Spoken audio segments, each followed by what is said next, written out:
Hey everyone, welcome back to my channel. So today we are going to make the most delicious Puerto Rican pan-seared chicken.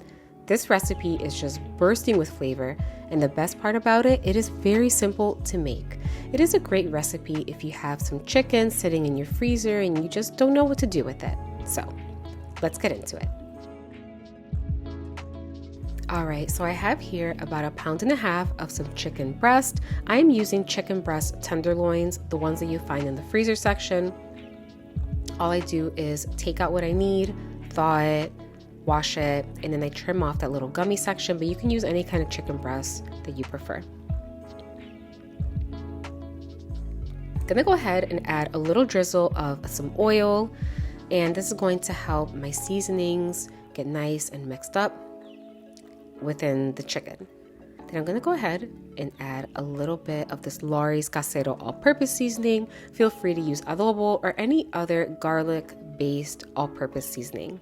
I'm then gonna throw in a little bit of onion powder. I'm just eyeballing here. A little bit of dried parsley flakes for some nice color.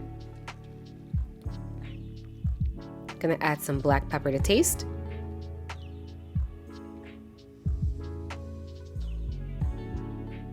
And then I'm gonna go ahead and add this Goya sazón that I found that has no salt and it has added oregano. I really like this sazón a lot. So if you can find it, I highly suggest it, but you can use regular sazón, or if you don't want to use sazón, you can use paprika, smoked paprika, chili powder, anything to color the chicken. And I'm only adding about 1/3 of the packet, not a whole lot, because I don't want some bright orange chicken, okay? And then I'm going to add about 1.5 teaspoons of some sofrito. If you do not have sofrito, that is okay. You can do without, but I highly suggest it. And then I'm going to add the juice of half of a lime. That acidity is going to help break down the chicken and make it nice and tender when we cook it. If you do not have lime juice, you can use a little bit of lemon juice or even 1 teaspoon of some apple cider vinegar. All right, let's go ahead and mix this up really well until the spices are nice and combined.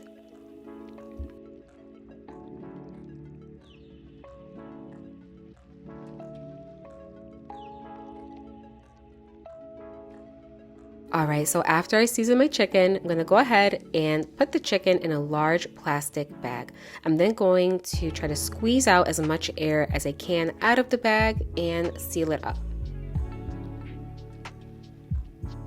And then as best as I can, I'm going to try to evenly disperse the chicken within the bag. Now, if you are using more chicken than me, like if you are doubling this recipe, then you're going to want to divide the chicken among 2 bags. All right, so as best as I can, I'm going to evenly disperse it, and then using the side of my fist, because I don't think I have a meat tenderizer. I'm not sure. I don't know.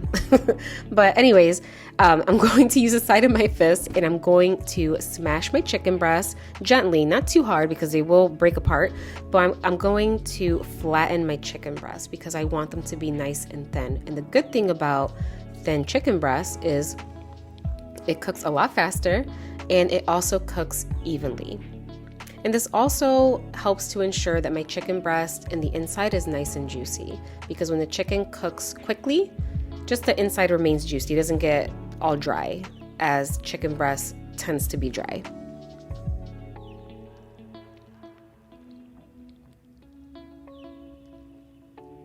All right, and after I have done this, I'm gonna go ahead and let this marinate in my refrigerator for at least 1 hour, but you can let it marinate in your fridge overnight. All right, now it's time to pan-sear my chicken. I have here a large cast iron skillet. And if you do not have a cast iron pan, feel free to use a regular thick frying pan. Just make sure that it is set over highish heat.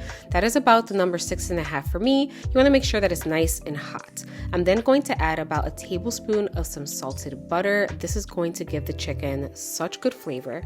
I highly recommend it. And then I'm going to add a little drizzle of some oil. The oil is going to help give the chicken, or the outside of the chicken, that nice sear. I'm then going to evenly place my chicken on the pan, and I'm making sure that I'm not overcrowding my pan. I am cooking this chicken in 2 batches. You don't want to overcrowd your pan because if you do, the chicken will begin to steam, and we are not making pollo guisado. We're making pan-seared chicken. So as best as you can, try not to let the chicken touch too much. Just give it its space. Give it its space. I'm then going to cook this chicken on both sides for about 2 or 3 minutes, or just until my chicken is nice and golden brown on the outside.